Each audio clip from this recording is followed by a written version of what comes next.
ہمارے ساتھ موجود ہیں بانی پی ٹی آئی کے وکیل فیصل چودھری صاحب. فیصل صاحب، thank you so much for joining us. آپ کی ملاقات نہیں ہو پا رہی تھی بانی پی ٹی آئی سے، اور اس بارے میں ہم مستقل آپ کے انٹرویوز اور جو کچھ آپ میڈیا پہ کہہ رہے تھے ہم سن رہے تھے. اب جو ذرائع ہیں اڈیالہ جیل راولپنڈی سے، ان کا بتانا ہے کہ یہ جو ساری باتیں گردش کر رہی ہیں آن سوشل میڈیا، اس میں کوئی صداقت نہیں ہے، اور یہ جیل ذرائع ہیں جو یہ کہہ رہے ہیں. ان کا کہنا ہے کہ بانی P T I Adiala jail میں ہی ہیں. یہ ان کو اس لیے کہنا پڑا کہ اوورسیز جو پی ٹی آئی کے لوگ بیٹھے ہوئے ہیں وہ وہاں سے جس طرح کی ٹویٹس کر رہے تھے، یہ شاید اس کا جواب ہے، کیونکہ انہوں نے کہا کہ وہ اڈیالہ جیل میں ہیں ہی نہیں. تو آپ کی ملاقات کا چانس تو پھر ہے، اس کا مطلب ہے آپ مستقل کوشش کر رہے ہیں ملنے کے لیے؟ جی سر، میں 3 دن سے کوشش کر رہا ہوں.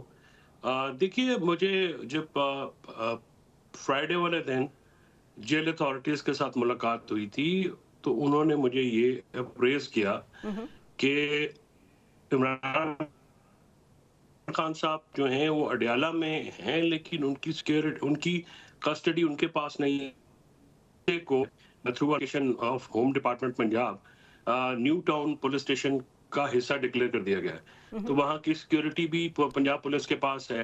تو میں نے ان سے یہ پوچھا کہ آپ پھر وہاں کا ان کا کھانے کا، ان کے رہنے کا، ان کا لباس، ان کی دوسری آسائشیں ہیں، یہ ضرورتیں ہیں، وہ آپ کیسے فراہم کر رہے؟ تو انہوں نے کہا جی کہ وہ تو پولیس والے ہیں، انہی کے پاس ہے. تو اب میرا یہ سوال یہ ہے کہ یہ جو جیل کے ذرائع ہیں، اگر مجھے جیل اتھارٹیز کہتی ہیں کہ ان کی کسٹڈی ان کے پاس نہیں ہے، تو یہ وضاحت تو پنجاب پولیس کی طرف سے آنی چاہیے تھی. تو پولیس کی طرف سے یہ چیز تو نہیں آئی ہے، ابھی تک نہیں آئی ہے. تو وہ وہاں پہ موجود ہیں یا نہیں ہیں، وہ تو صبح، کیونکہ وہاں پہ تاریخ ہے، ہمارے 3 کیسز لگے ہوئے ہیں دہشت گردی کے، جو 9 مئی کی کیسز ہیں وہ بھی کل ہیں. اس کے بعد یہ جو نیو ٹاؤن والا ہے ایف آئی آر، یہ بھی ہے، اور تو جو القادر ٹرسٹ کا کیس ہے وہ بھی کل لگا ہوا ہے. تو یہ تینوں کیس ہیں. تو اس میں مجھے اب آئی ایم ناٹ شیور کہ یہ اب کیا کریں گے. اور مجھے یہ بھی اس بات پہ بھی تھوڑی حیرانگی ہے کہ عمران خان صاحب سے جو ایکسیس ہے لائرز کی، وہ کیوں روکی گئی ہے؟ اس کی وجہ کیا ہے؟ کوئی ایسی وجہ تو ہے نہیں. لاسٹ کیونکہ کب ملے تھے وہ کلام سے؟ لاسٹ میں ہی ملا تھا جی، 26 تاریخ کو، جب ان کا ریمانڈ 6 دن کے لیے ایکسٹینڈ ہوا تھا تو میں ہی ملا تھا.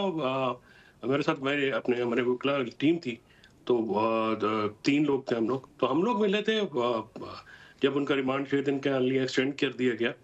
تو اس کے بعد سے جو as per the laws, Lahore high court کے رولز بھی ہیں، ہمارا آئین بھی کہتا ہے، ہمارا قانون بھی کہتا ہے، بین الاقوامی اور ملکی قوانین میں access to justice and due process, یہ تو فنڈامنٹل رائٹس ہیں. تو اگر کوئی ریمانڈ پہ، فزیکل ریمانڈ پہ بھی پولیس کی کسٹڈی میں ہے، تو اس کا یہ مطلب نہیں ہے کہ آپ خاندان کے لوگوں سے یا وکلاء سے یا ان کے دوستوں سے آپ ان کو چھپا لیں گے، ان سے ملاقات نہیں ہونے دیں گے. وہ تو یہ فیصل صاحب، تحفظات تو بیکاز آپ کو پتہ ہے کہ لاسٹ ٹائم سے اب تک میں حالات جس طریقے سے چینج ہوئے ہیں، تو ان تک ایکسس نہ دینا شاید اس کی بیک گراؤنڈ یہی ہے. ناؤ دا پرابلم از کہ اب یہ کب تک پرسسٹ کرتا ہے، we don't know. On a different note, میں آپ سے یہ جاننا چاہوں گی کہ جب آپ لاسٹ ٹائم بھی ملے تھے ان سے، اس وقت یہ فائنل کال اور اس سے ریلیٹڈ احتجاج وغیرہ چل رہا تھا، تو کوئی پولیٹیکل بات بھی ہوئی تھی ان سے؟ کوئی انہوں نے آپ کو بتایا، ان تک کوئی میسج پہنچا تھا کہ ان کو کیسا ایکسپلین کیا جا رہا ہے جیل کے اندر، کہ رسپانس کیسا ہے لوگوں کا، اسٹیٹ کیسے بیہیو کر رہی ہے؟ وہ ویل انفارمڈ تھے؟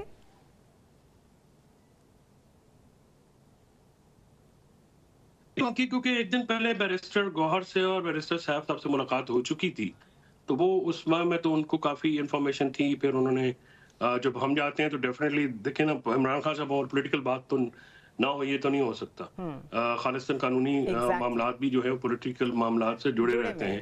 تو بات تو ڈیفینیٹلی ان کے ساتھ ہوئی. پھر انہوں نے مجھ سے پوچھا کہ قافلہ کہاں تک پہنچا ہے، تو میں نے ان کو کہا کہ وہ سنجانی سے تقریباً 0 پوائنٹ پہ تب پہنچ چکا تھا. بیکاز وین آئی کراسڈ، میں I had to ride on a bike to reach Adiala, تو میں قافلے کی ٹیل پہ تھا، تو ٹیل پشاور موڑ کراس کر چکی تھی.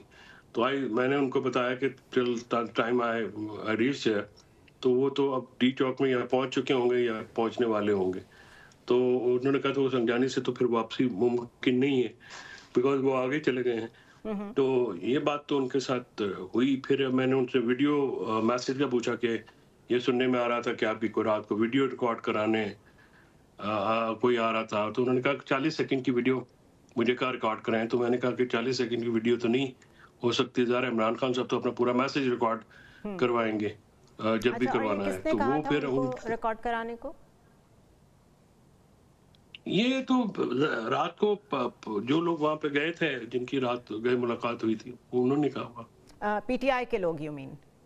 देखिए वहां पे तो गौर साहब गए थे, उनके साथ कुछ और लोग भी होंगे, तो डेफिनेटली ये तो गौर साहब ही हतमी तौर पे बता सकते हैं कि साथ में कौन था। और 40 सेकंड की वीडियो का तो फ्रैंकली कुतुब भी नहीं बनता था। इमरान खान साहब का अगर मैसेज होगा तो वो तो ज्यादा देर के लिए होगा, ज़ाहिर अच्छा, है वो लेकिन पूरा मैसेज कन्वे बाहर करेंगे। बाहर बुशरा भी कह रही थी कि अगर आप तक कोई वीडियो भी आ जाए बानी पीटीआई की, आपने तब भी उसमें बिलीव नहीं करना। तो how do you interpret this कि अगर वो रिकॉर्ड करके भेज भी देते तो बाहर उसका कोई इम्पैक्ट आता? नहीं, वो इमरान खान साहब की वीडियो और कॉल का बहुत इम्पैक्ट है, वो कोई नहीं रोक सकता। वो तो अगर वो इस तरह की बात होती तो, लेकिन इस पे तो ज़नारा ये भी तो हो सकता था कि बुशरा बीबी को इमरान खान से मुलाकात करा दी जाती। एग्जैक्टली, व्हेन लेकिन गौर वो साहब तो और बैरिस्टर क्योंकि साहब लीड की कर बात रही की थी जा ना, रही थी तो मेरा ख्याल है नहीं नहीं मेरा ख्याल है नहीं हो नहीं, सकता। वो ऐसी बात नहीं होती। देखिए करने को बहुत कुछ होता है। हुकूमत बदनीयत थी, हुकूमत का पूरा प्लान था, उन्होंने ट्रैप किया मुजाहिरीन को, डेथ चौक में लेके आए और वहाँ पे बंदों की शहादतें हुई हैं, बंदों के ऊपर फायरिंग हुई है। राइट। और तो इसको तो सारा प्री अभी प्लान था। अभी उनको संजानी से 0 गोइंग पॉइंट पे आने फॉरवर्ड, दिया गया, एसेट अप्रूवल दी गई थी। और वहां पे आके जब ट्रैप तो नहीं किया जाता ना, आप अगर नहीं देना थे तो अच्छा फैसल रास्ते साहब, नहीं खोलने थे। फैसल साहब, ये तो अब डिबेट चलेगी, गवर्नमेंट मुस्तकिल निगेट करेगी, पीटीआई वही कहेगी जो आप कह रहे हैं, but from here on where do we go? ये किस तरफ जाता लग रहा है आपको मामला? देखिए ज़नारा, जो 26 नवंबर को एक इंसिडेंट हुआ है, जो मैसेकर हुआ है, ये बहुत खतरनाक बात है और पाकिस्तान के हर कोने पे, हर नुक्कड़ पे बात हो रही है।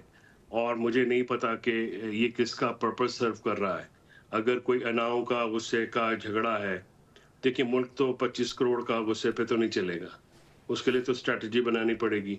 उसका कोई भी फरीक करे वो गालिबन इस पाकिस्तान वक्त के तो लिए लगता नुकसान है दे, हुआ भी या गवर्नमेंट होगा भी भी। गुस्से के मूड में है, बानी पीटीआई भी गुस्से में है, तो कहाँ जाएं हम यहाँ से? देखिए दोनों को एक एक स्टेप पीछे लेना पड़ेगा एग्जैक्टली। और गुस्सा कोई स्ट्रैटेजी नहीं होती। ग्रैंड पॉलिटिकल डायलॉग का आगाज करना पड़ेगा और वही एक हल मुझे नजर आता है वायबल इस सूरत हाल में। और पाकिस्तान की जो पॉलिटिकल जमातें हैं अपोजिशन में, सबसे पहले अलायंस होना चाहिए। This is my personal opinion, लेकिन अलायंस भी अभी तक पीटीआई बना नहीं चाह रही। फैसल साहब, my last and brief question to you, बजाय इसके कि जो आप बात कर रहे हैं या जो फवाद चौधरी बात कर रहे हैं, इसके अलावा भी जो पुराने पीटीआई के लोग हैं वो कह रहे हैं go for a grand alliance, opposition strong हो और गवर्नमेंट को टफ टाइम दे। बट ऑन द कॉन्ट्री अभी तक एहतजाज की कॉल्स से बाहर नहीं आ पा रही है पीटीआई और अपना एक और नुकसान करवा बैठी है, बल्कि it's a national problem now कि चाहे रेंजर्स के लोग हों या आपकी तरफ के पीटीआई के लोग हों, ये एक पाकिस्तानियों का मसला बन गया है। तो डू यू थिंक के बानी पीटीआई वुड रिकंसिडर जो उनकी स्ट्रैटेजी अभी तक रही है? ज़नारा, सबसे पहले जो रेंजर्स के लोग जो शहीद हुए हैं वो तो एक एक्सीडेंट है और उस पे बट एजाज शहीद की तो हुए एक ना फैसल रिपोर्ट साहब, आ चुकी नुकसान है। तो हुआ है जानी। नहीं वो है, but do not, we can not ना, इसको हम मुजाहरे के साथ लिंक नहीं कर सकते ना। जो It डी is चौक में हुआ है वो बिल्कुल और बात हुई है। अब डेफिनेटली इमरान खान साहब ने जब ये ऐलान किया था 24 का, तो तब उन्होंने ये कहा था कि हम तो मुज़ाकरात ही कर सकते हैं, हम बंदूकों वाले तो है नहीं। तो सियासी जमातें तो मुज़ाकरात करेंगी। मुज़ाकरात जो है ज़ाहिर है उन्हीं लोगों के साथ हो सकते हैं ना जिनके पास ताकत है। अब ताकत अगर हुकूमत के पास है तो हुकूमत से हो जाएंगे। तो ये बात तो उन्होंने उस वक्त भी की थी, लेकिन मुज़ाकरात से पहलू तही तो हुकूमत ने बढ़ती। और उसके बाद भी आप देख लीजिए कि मुसलसल एक अमल जो है वो जारी है। पूरा मुल्क उस जिस तरह से रोका गया, जिस तरह से पीटीआई के लोगों के घरों के ऊपर छापे मारे गए, खासकर पंजाब में जिस तरह की ब्रूटैलिटी और जिस तरह का स्टेट ऑपरेशन जो है वो आप देख रहे हैं पिछले 2-2.5 साल से, वैसा तो मुल्क में पहले कभी मिसाल नहीं मिली। तो जाहिर है जो आप रिसेंट पॉलिटिकल तहरीकें चली हैं, दो बड़ी तहरीकें हैं पाकिस्तान की तारीख में, एक MRD और एक ARD, movement for restoration of democracy और alliance for restoration of democracy. इन दोनों की आप तारीख उठा लें तो अपोजिशन जो है वो इकट्ठी हुई। देखिए, अपोजिशन अगर इकट्ठी होके उसमें तहरीक में जाए तो मजबूत नजर आती है, अगर हुकूमत जो है वो इत्तेहादियों की हो तो वो कमजोर नजर आती है। Right. लिहाजा कोई भी सक्सेसफुल पॉलिटिकल मूवमेंट चलाने के लिए जरूरी है कि अपोजिशन का एक अलायंस हो। और देखिए, politics is all about talks talks and talks. Yes. Politics में कोई और बात नहीं होती। But it's और यही not वे happening. फॉरवर्ड है। जो लोग समझते हैं कि एजिटेशन जो है वो एक रास्ता है, सिर्फ agitation can be it's a very vital part of a political strategy, but it is not the strategy at all. तो ये बहुत शुक्रिया ये जो मैं फैसल आपसे चौधरी अपनी साहब, opinion share कर रहा आपने हूँ, टाइम निकाला।